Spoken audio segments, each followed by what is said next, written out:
ব্যারাকপুরের বাসিন্দা বিরিয়ানি ব্যবসায়ী তথা মোহনপুর গ্রাম পঞ্চায়েতের পঞ্চায়েত সদস্য অনির্বাণ দাসকে হুমকি দেওয়া এবং তার গাড়ি অনুসরণ করার ঘটনা নিয়ে সংবাদ মাধ্যমের মুখোমুখি হয়ে ব্যারাকপুরের সাংসদ পার্থ ভৌমিক সরাসরি ব্যারাকপুর লোকসভা কেন্দ্রের প্রাক্তন সাংসদ অর্জুন সিং এর বিরুদ্ধে বিস্ফোরক অভিযোগ করলেন।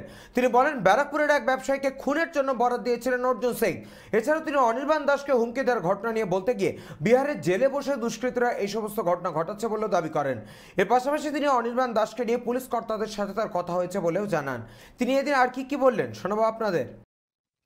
আমার ধারণা এই গুন্ডারাজ বেশি দিন চলবে না। আমি এটাও শুনেছি নেমে নামার পর যে একজনের কাছে যে ফোন এসছে সেখানে তাকে বলা হচ্ছে যে তোমাকে মারার জন্য আমাকে অর্জুন সিং এর নাম করেই বলেছে, যে আমাকে বরাত দিয়েছে।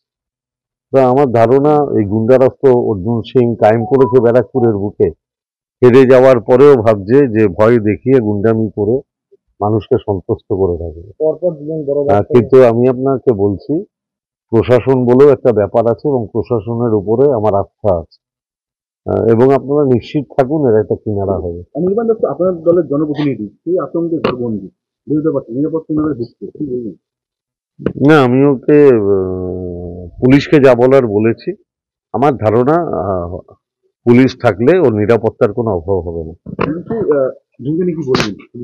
না না, বিহারের জেল থেকে কেউ ফোন করলে বাংলার পুলিশের করতে গেলে যে সময় দরকার অফিসিয়ালি, তার জন্য তো তাকে টাইম দিতে হবে।